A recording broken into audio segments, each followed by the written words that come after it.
So one day you have a brilliant idea. Hey, let's go bicycling. And it is a brilliant idea. And then you walk to the bicycle and then you realize, the tire is nearly flat and it needs to be inflated. So you try to pump some air into it.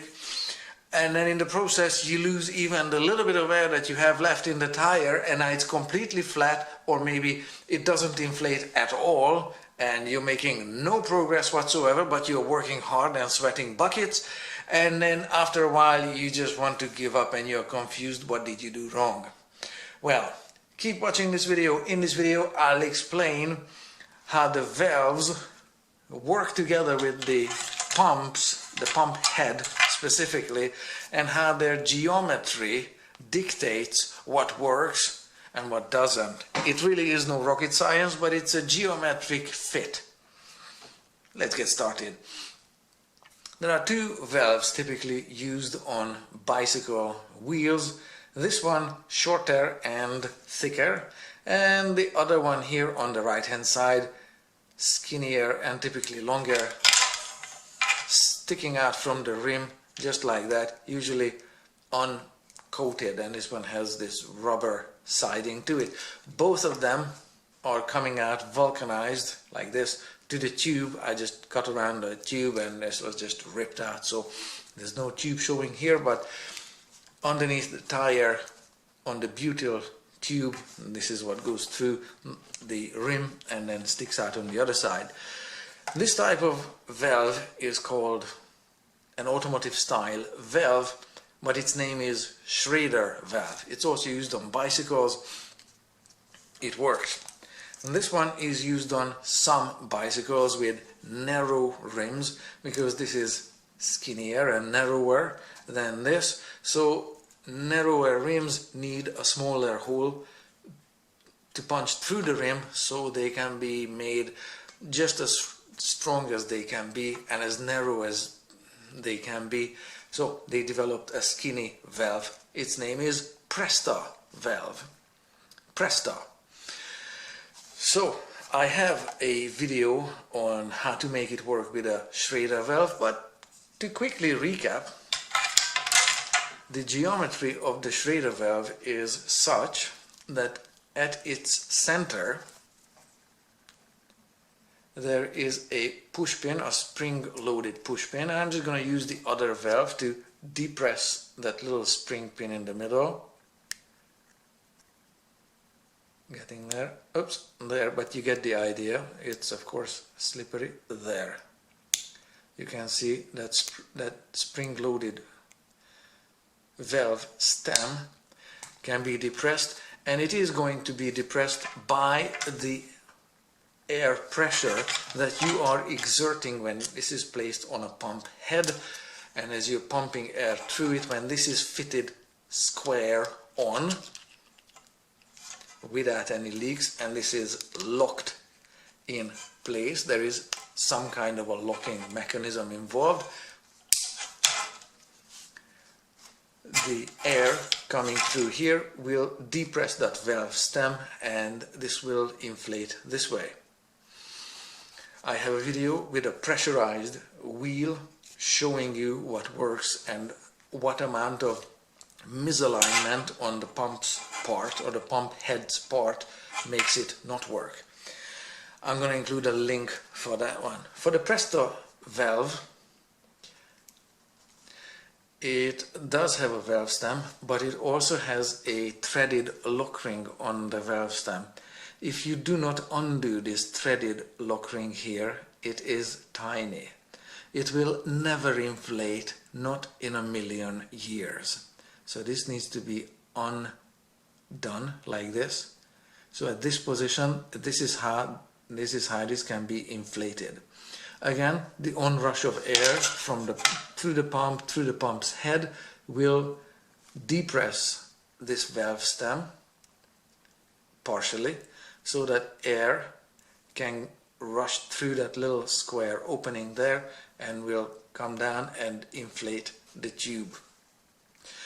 Again, this needs to be fitted square on without any leakage. I'll show you how that looks like with this tire, which has 80 psi of pressure in it. and I will fit this pump head on it and we'll see how it works.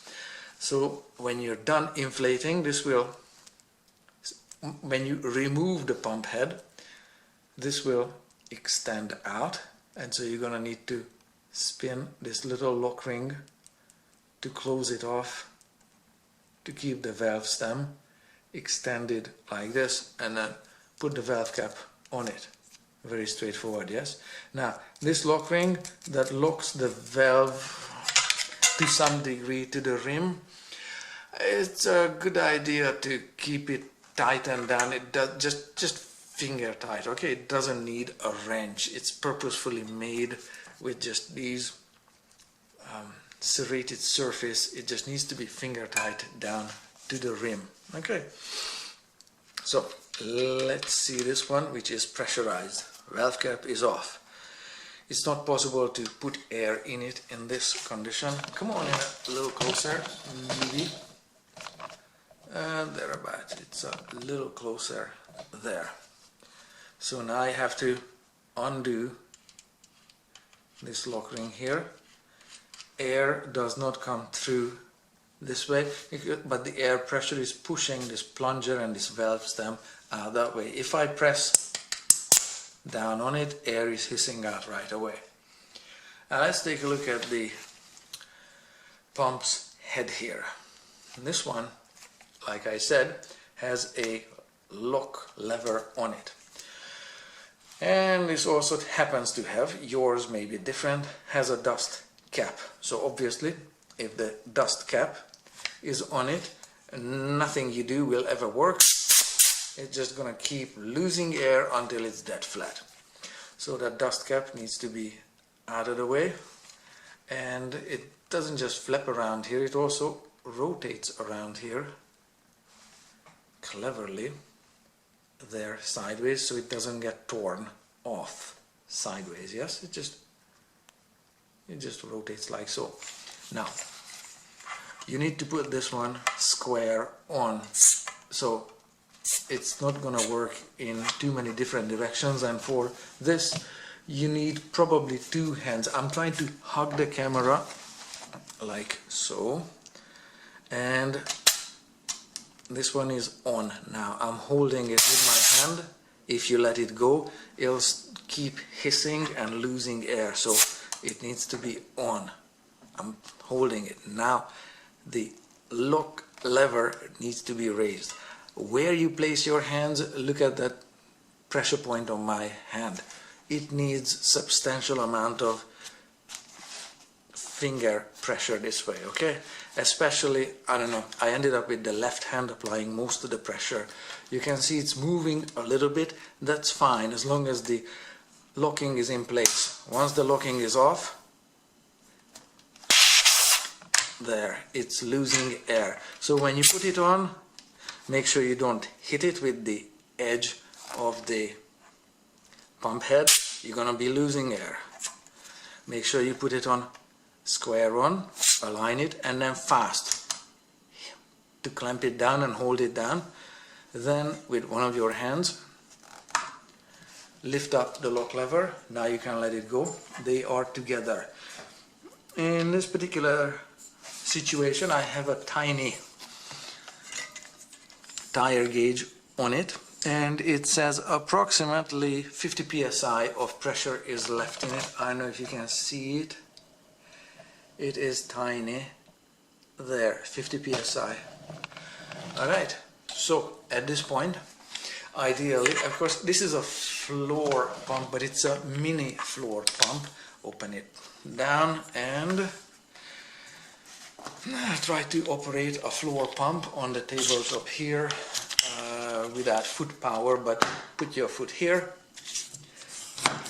and pump some air into it. As you do so, on this tire gauge, you'll see eventually the pressure rising,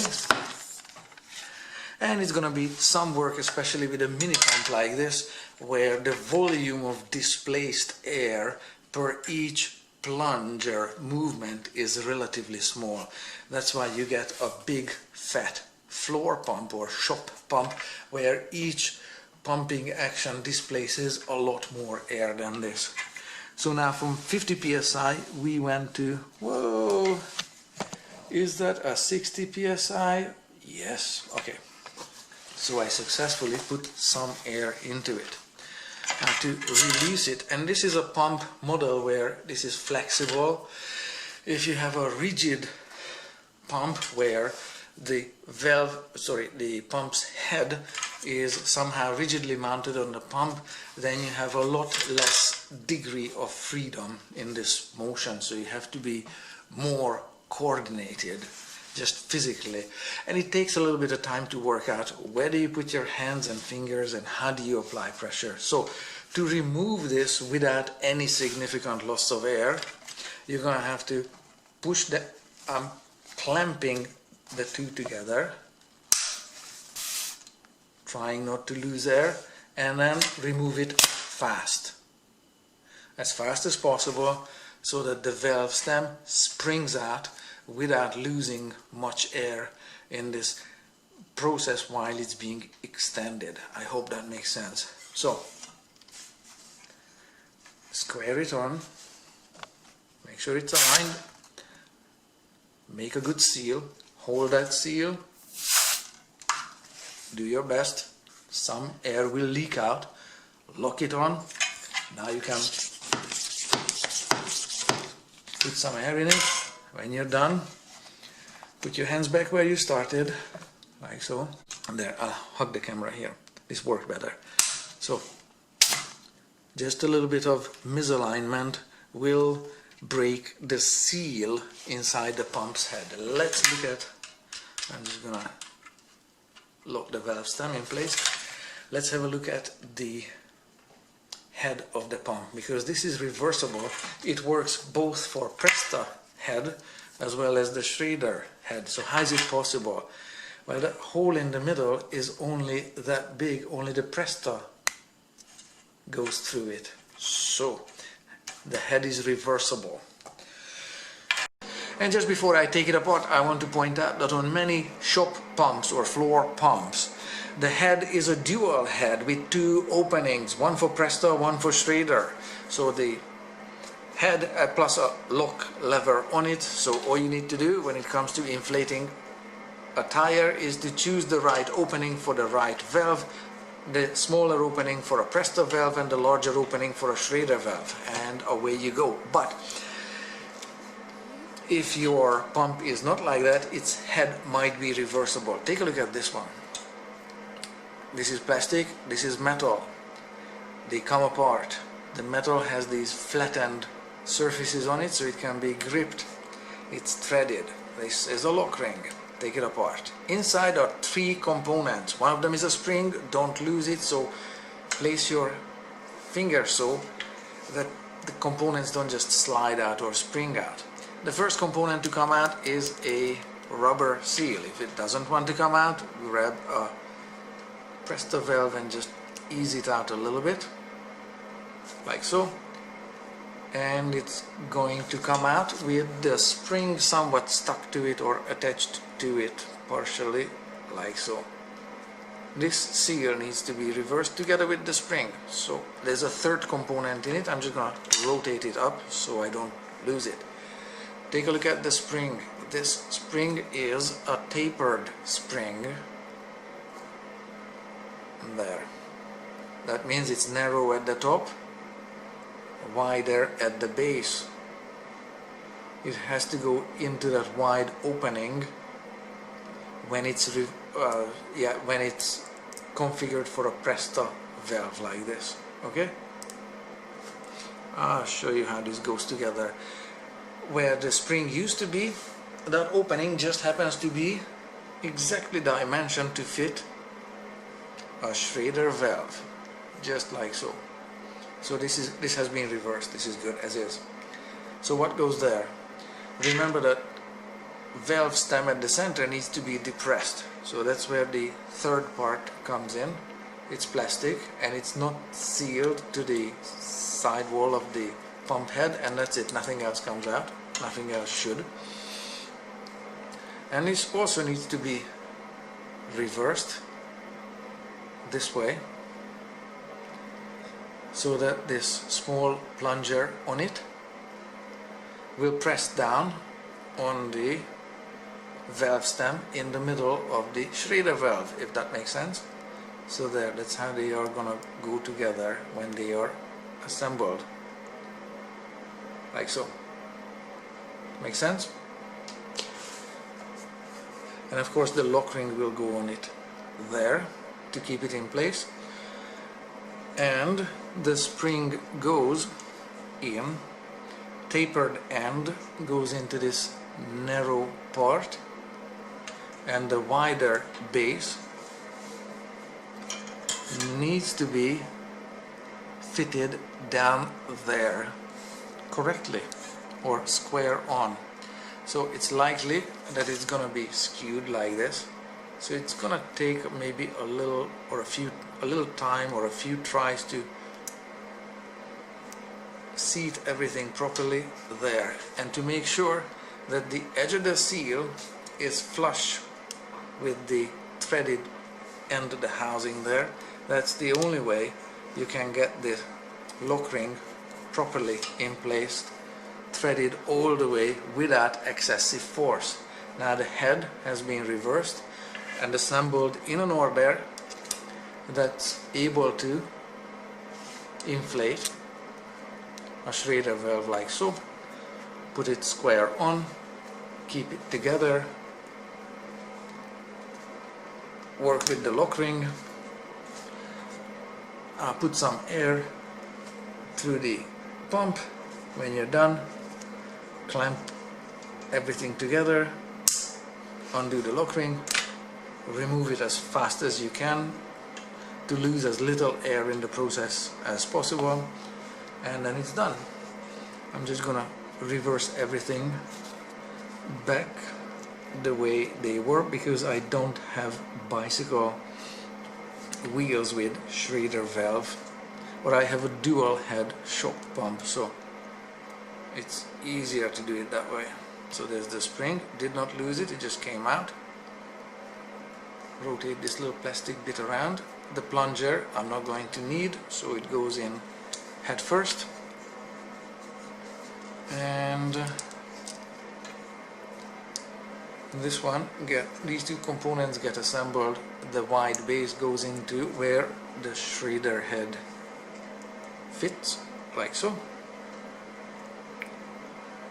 just like that, and they go together with a little bit of rotation to find the center of the spring or in the center of the opening, and that's it. It's being reversed and it's being reversed again, and it's good to go for inflating more Presto valves. Once you know what you're doing, it's fairly fast and straightforward.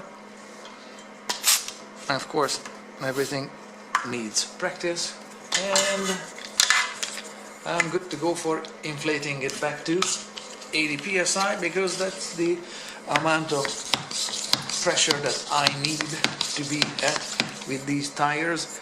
It says inflate, I know it's upside down, but just bear with me here. It says 70 to 100 psi. I'm a big guy. I like to be at least 80, maybe 90, but depending on the road surface as well. If it's a really good road, 100 psi, not a problem. If it's a rocky road, 75-ish, I'm 91 kilograms.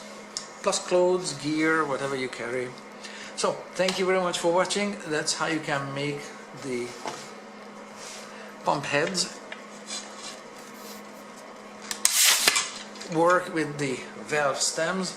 It's a geometric fit. It is definitely finicky. Practice. You can make it. And then you can get back to your brilliant idea and actually hit the road. It's been a long video. Thank you so much for watching. So practice it and get out there.